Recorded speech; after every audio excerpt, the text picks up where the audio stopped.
রুনা, আমি জানি আপনি কি বলবেন। না, জানো না।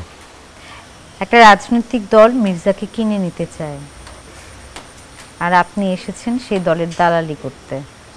এত বড় একটা কথা আমাকে বলতে পারলে? সরি, আপনি হচ্ছেন তাদের এজেন্ট। মির্জার এত ঘনিষ্ঠ বন্ধু হয়ে তার প্রতিভাকে ধ্বংস করতে আপনার খারাপ লাগছে না? তোমার জীবনের স্বপ্নটাও তো পূরণ হতো এতে। বিবেক বিক্রি করে? সরি, আমি মির্জাকে কিছু বলতে পারবো না। ওর নিজস্ব বুদ্ধিমত্তা দিয়ে যে ডিসিশন নেবে আমাদের উচিত সেটা মেনে নেওয়া। আমি আসি, আমার দেরি হয়ে যাচ্ছে।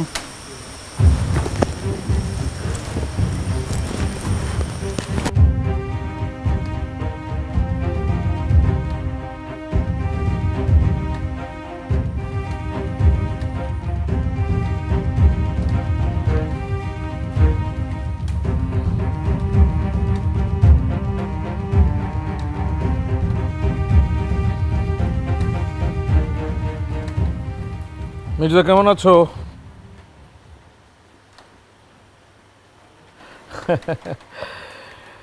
এই কদিন তো রুনাই তোমার খোঁজ খবর করলো, টেক কেয়ার করলো, তাই না? আমরা খোঁজ খবর করলাম না করলাম তা তো খুব একটা জরুরি না এখন। যাই হোক, ওই বিষয়টা নিয়ে কি ভাবলে শেষ পর্যন্ত?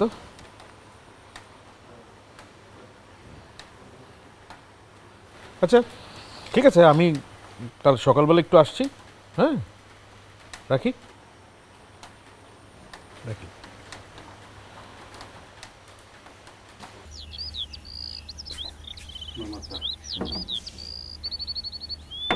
Thank you.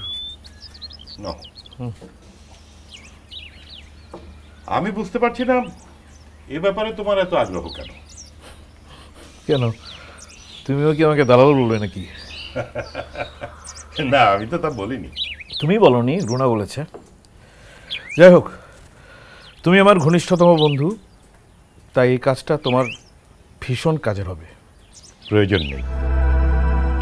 তুমি বোধহয় আমার অবস্থানটা ঠিক বুঝতে পারছো না। উদীয়মান লেখকদের মধ্যে কিন্তু আমি এখন প্রতিষ্ঠিত। সবাই আমার লেখা চায়। প্রথম সারির সব পত্রিকাগুলো আমার লেখার জন্য সারিবদ্ধভাবে অপেক্ষা করে। তারপরও আমাকে খাঁচায় বেঁধে ফেলার জন্য তোমার ওই পয়সাওয়ালা বড় ভাইয়ের এত আগ্রহ কেন বুঝতে পারছি না। কারণ খুবই সিম্পল, অন্যান্য দলে তালেবর সব সাংস্কৃতিক ব্যক্তিত্ব রয়েছে, তাদের দলে সেরকম কেউ নেই। তো তারা চান জনপ্রিয় কেউ তাদের হয়ে লিখুক, যার লেখা সবাই পড়বে এবং মানবে। যে দলের কোনো কিছুই আমি বিশ্বাস করি না, তাদের হয়ে আমি কেন লিখব? তোমার স্বাচ্ছন্দ্যের জন্য, তোমার সুখ সমৃদ্ধময় ভবিষ্যতের জন্য, যা রুনা তোমার কাছে আশা করে। আমাকে নিয়ে তুমি অনেক বেশি ভাবো বন্ধু। রাজি তো তাহলে? দুঃখিত।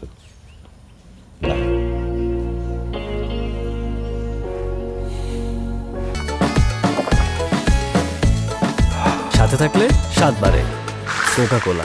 2.5 লিটার এখন 99 টাকা ও 2 লিটার 110 টাকা।